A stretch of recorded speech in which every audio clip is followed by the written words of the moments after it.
یزید یہ چاہتا تھا کہ دین کی تقسیم کی جائے، حکومتی نظام یزید کے پاس آ جائے، خانقاہی نظام، عبادت، ریاضت، یہ جو سارا شعبہ ہے یہ حسین سنبھالے۔ یعنی یزید یہ چاہتا تھا کہ امام حسین علیہ السلام غیر سیاسی ہو جائیں۔ صحابیوں نے اور تابعین نے جو بیعت کر لی امام حسین نے بیعت کی۔ امام حسین ہے وارث دین۔ یزید یہی تو جانتا تھا جو آج ہماری امت نہیں جانتی۔ حسین اپنے وجود میں خود دین ہے۔ اگر حسین نے بیعت کر لی تو سب نے کر لی، حسین نے نہیں کی، کسی نے نہیں کی۔ ظاہری وصال کے 50 سال بعد انہی کی امت، انہی کے کلمہ گو، انہی کے خاندان کو قتل کر دیا۔ بہت سارے لوگ یہ جانتے تھے حق تو امام حسین کے ساتھ ہے، اس کے باوجود یزید کا ساتھ دے رہے ہیں، اس لیے کہ اگر امام حسین کا ساتھ دیں گے تو تکالیف ہیں، پریشانیاں ہیں، جان بھی جائے گی، مال بھی جائے گا، اولاد بھی جائے گی۔ بہت بڑا خاندان ہے نا بنو امیہ، پورا کھڑا ہوا یزید کے ساتھ، لیکن وہ پورا خاندان بنو ہاشم جو ہے وہ امام حسین کے ساتھ نہیں کھڑا۔ یہ خیال ہی غلط ہے، کیونکہ امام حسین جب مدینے سے چلے تو انہوں نے یہ کب کہا تھا کہ میں جنگ کرنے جا رہا ہوں، میرے ساتھ چلو؟ یہ حقیقت ہے کہ یہ کوفیوں نے مارا۔ کربلا برپا ہونے میں بنیادی کردار تو کوفیوں کا ہے، لیکن قاتل صرف کوفی نہیں ہے کہ یہ سروں کو لے کر یزید کے پاس کیا کرنے گئے تھے۔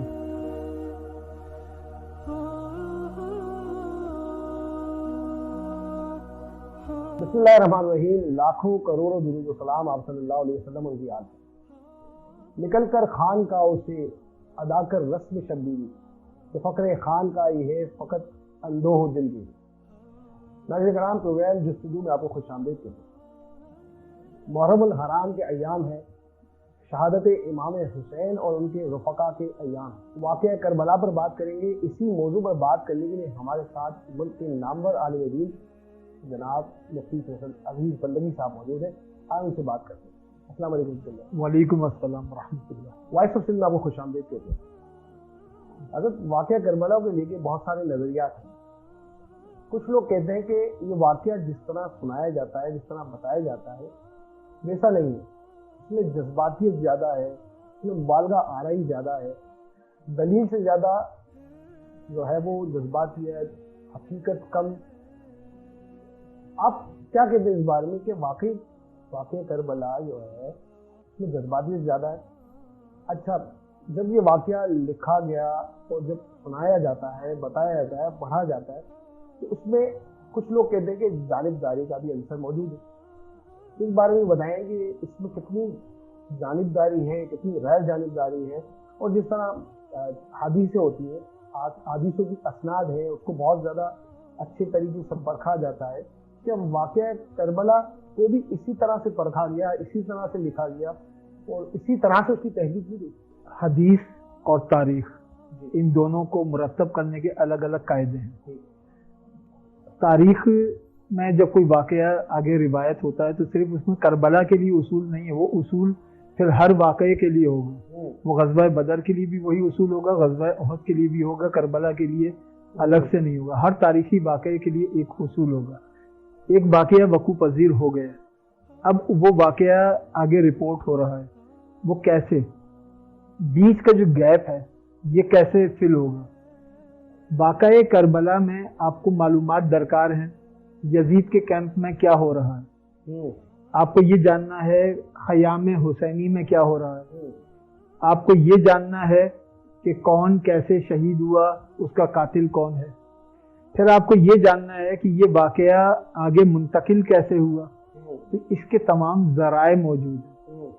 ایک تو یزیدی فوج نے خود ایک کاتب بٹھایا تھا، اس کاتب کا نام تھا حمید ابن مسلم، یہ کربلا کے میدان میں موجود تھا۔ انہوں نے یہ اس لیے بٹھایا تھا کہ یہ بیٹھ کر یزیدی فوج کی پروگریس رپورٹ تیار کرے آگے یزید کو دینے کے لیے کہ کتنے ہم نے بہادری کا مظاہرہ کیا۔ تو حمید ابن مسلم ایک تو خود پہلا راوی ہے، یزیدی کیمپ میں کیا ہو رہا ہے یہ حمید ابن مسلم لکھ رہا ہے۔ عمر بن سعد نے جب فجر کے وقت پہلا تیر چلایا تو اس نے حمید ابن مسلم سے کہا کہ یہ لکھو کہ پہلا تیر میں نے چلایا۔ تو تاریخ اب یہ یزیدی کیمپ کی قلم بند ہو رہی ہے۔ خیام حسینی میں کیا ہو رہا ہے، امام زین العابدین واقعہ کربلا کے بعد موجود رہے، مقدس خواتین واقعہ کربلا کے بعد موجود رہیں، بچے موجود رہے، انہوں نے جو دیکھا انہوں نے اس کو بیان کیا۔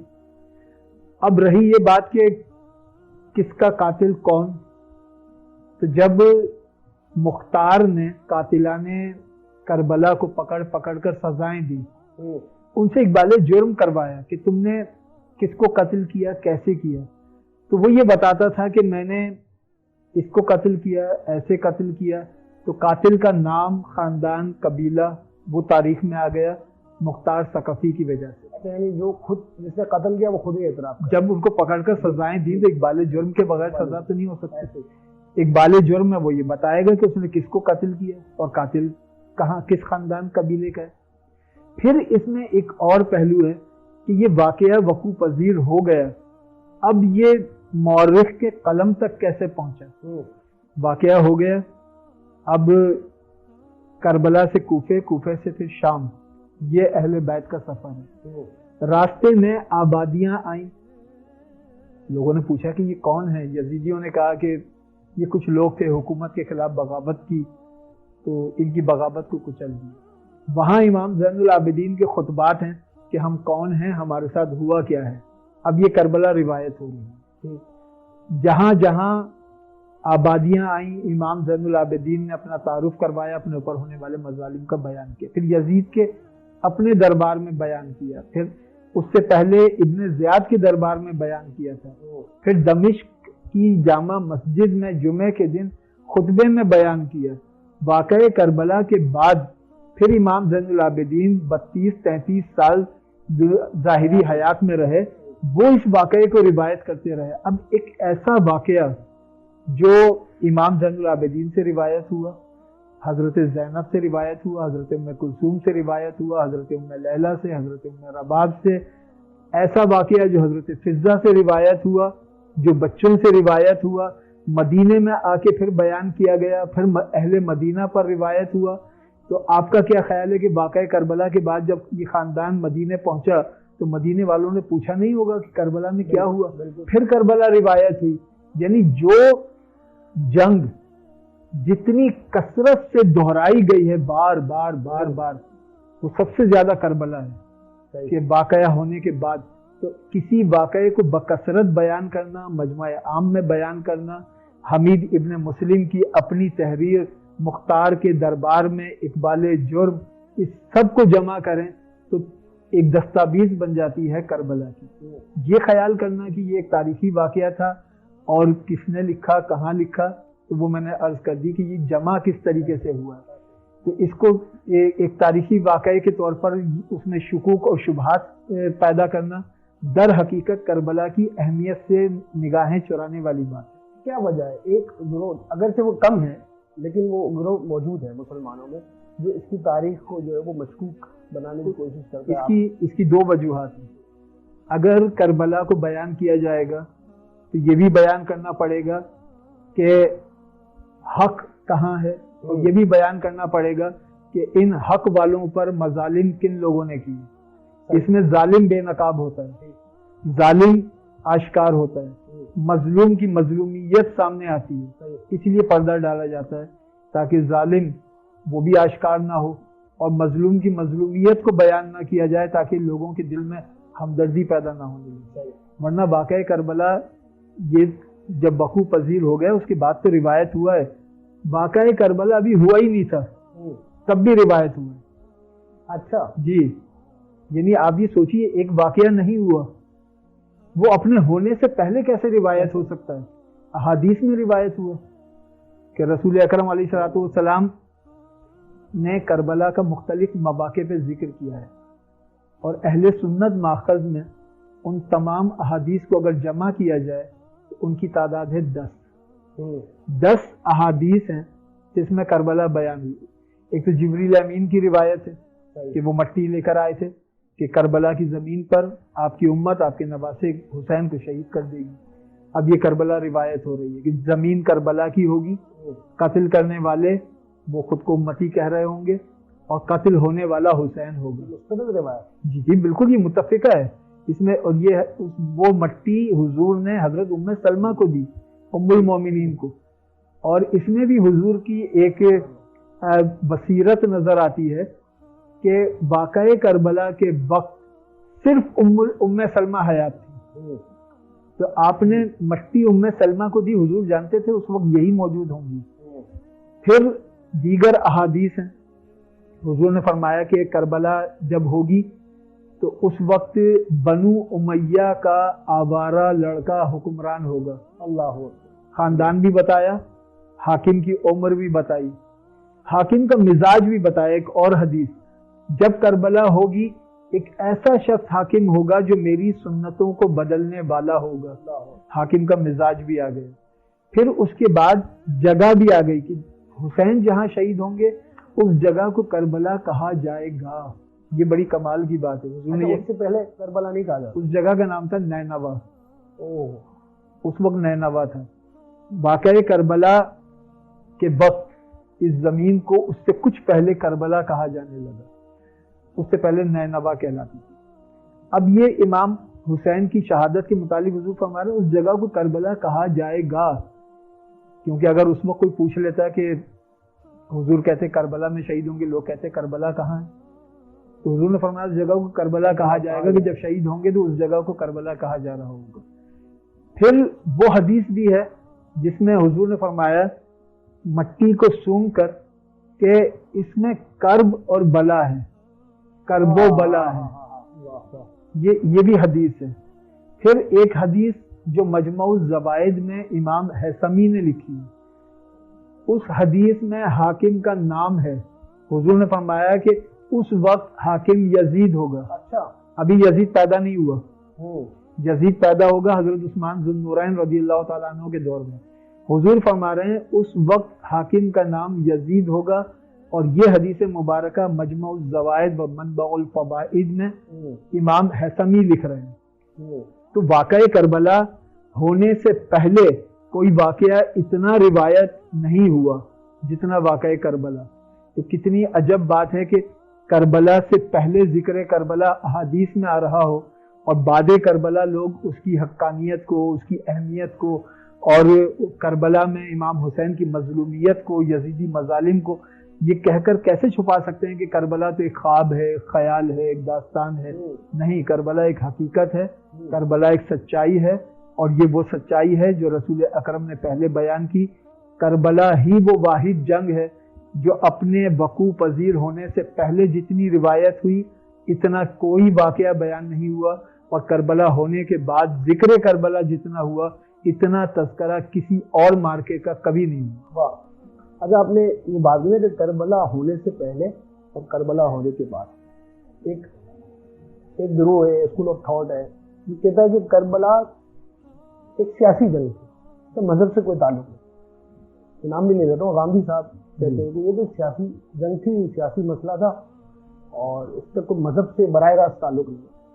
اس کے مقابلے میں ایک اور گروہ ہے جو کہتا ہے کہ یہ عین جو ہے وہ مذہبی مسئلہ تھا اور بلکہ اسلام اور ایمان کربلا سے پہلے کچھ اور تھا اور کربلا کے بعد اب کچھ اور ہو گیا. یعنی یا تو آپ حسینی منہج پر ہیں، اگر حسینی منہج پہ نہیں ہے تو اب یزید کے ساتھ ہے، جو کہ عین غیر اسلامی ہے بلکہ غیر انسانی ہے. قتل کر دینا تو مطلب غیر اسلامی یا غیر انسانی ہے. آپ کا اس بارے میں کیا خیال ہے کہ واقعی کیا یہ سیاسی مسئلہ تھا، مذہب کا مسئلہ تھا یا ہے یا ایمان کا مسئلہ؟ کربلا میں سیاسی ایلیمنٹ تو تھا، لیکن بنیادی بات یہ ہے کہ اس سیاسی مسئلے کو آپ سمجھتے کیا ہیں؟ کیا اسلام میں سیاسی مسائل اسلام کا موضوع نہیں ہے؟ بالکل ہے. اسلام کو اگر آپ نے مذہب سمجھا، نماز، روزہ، زکوٰۃ، حج، نکاح، طلاق اور عقیقے تک محدود کر دیا تو یہ تو مذہب ہے. اسلام بطور دین دیکھا جائے گا تو اس میں فرد بھی آئے گا، سماج بھی آئے گا اور اس میں ریاست بھی آئے گی. اس میں پولیٹیکل ایلیمنٹ یوں تھا کہ یزید وہ بادشاہانہ مزاج رکھتا تھا. یزید یہ چاہتا تھا کہ دین کی تقسیم کی جائے، دین کا جو سیاسی نظام ہے وہ یزید کے پاس آ جائے، حکومتی نظام یزید کے پاس آ جائے، اس کا جو سیوک سسٹم ہے وہ یزید سنبھال لے، اور خانقاہی نظام اللہ اللہ کرنا، صبر، شکر، زہد، توکل، تقوی، عبادت، ریاضت، یہ جو سارا شعبہ ہے یہ حسین سنبھال لے. یعنی یزید یہ چاہتا تھا کہ امام حسین علیہ السلام غیر سیاسی ہو جائیں.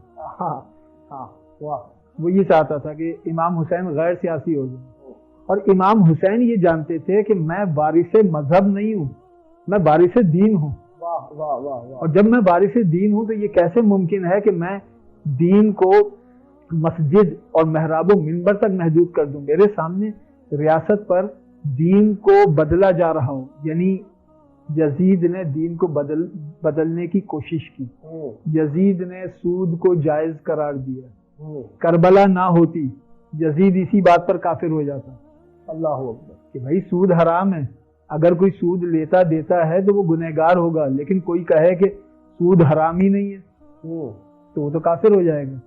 وہ صرف اسی مسئلے پر کافر ہو جاتا، کربلا تو بات کی بات ہے۔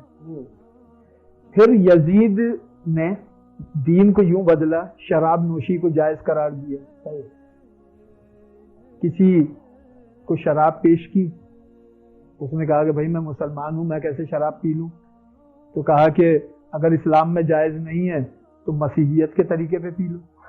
یہ یزید کی روایت موجود ہے۔ ایسا شخص جو دین، ایک وہ شخص ہوتا ہے جو دین پر عمل نہیں کرتا، ایک وہ شخص ہے جو دین کو بدل رہا ہے۔ یزید پہلا فرد تھا جس نے دین کو بدلا ہے، اس کی کوشش کی ہے۔ حضور نے فرمایا نا کہ حسین جب شہید ہوں گے ایسا حاکم ہوگا جو میرے طریقے کو بدلنے والا ہوگا۔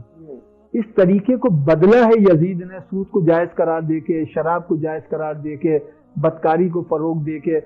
یزید نے پہلی مرتبہ برسر عام صحابہ کرام کا مذاق اڑایا، صحابہ کرام کی توہین کرنے کی روایت اعلانیہ یہ یزید نے قائم کی کہ جب قسطنطنیہ کی جانب حضرت معاویہ نے لشکر بھیجا، وہاں طاعون پھیل گیا، تو یزید بڑا خوش ہو رہا تھا کہ اچھا ہوا میں نہیں گیا، جو لوگ گئے وہ مصیبت میں پریشان ہیں۔ تو حضرت معاویہ نے پھر بطور سزا اس کو قسطنطنیہ بھیجا۔ اچھا، تو جس یزید کو بطور سزا قسطنطنیہ بھیجا گیا، اب اگر کوئی یہ سمجھے کہ قسطنطنیہ والی حدیث کا اطلاق کر کے اس کو جنت میں داخل کر دیں تو پیش بھی کرتے ہیں، وہ حدیث پہلے لشکر کے لیے، وہ پہلے لشکر میں نہیں تھا، پہلے لشکر پر تو وہ ہنس رہا تھا، پہلے لشکر کا تو اس نے مذاق اڑایا ہے۔ تو واقعہ کربلا اس میں سیاسی پہلو ضرور ہے کہ اسلام کا سیاسی نظام وہ یزید اپنی مٹھی میں لینا چاہتا ہے، امام حسین نے وہ نہیں، ایسا نہیں ہونے دیا۔ دوسری بات، یزید کے ہاتھ پر اکثریت بیعت کر چکی تھی، تو جمہوری طریقے پر تو وہ حاکم بن گیا تھا، لیکن اسلام کا طریقہ یہ جمہوری طریقہ اسلام کا نہیں، اکثریت نہیں، جو اہل افراد ہیں ان کی اکثریت کیا کہتی ہے۔ وہ جو اہل افراد تھے، عبداللہ ابن زبیر، عبداللہ ابن عباس، امام حسین، یہ لوگ موجود تھے، ان کی رائے کیا ہے وہ اہم ہے۔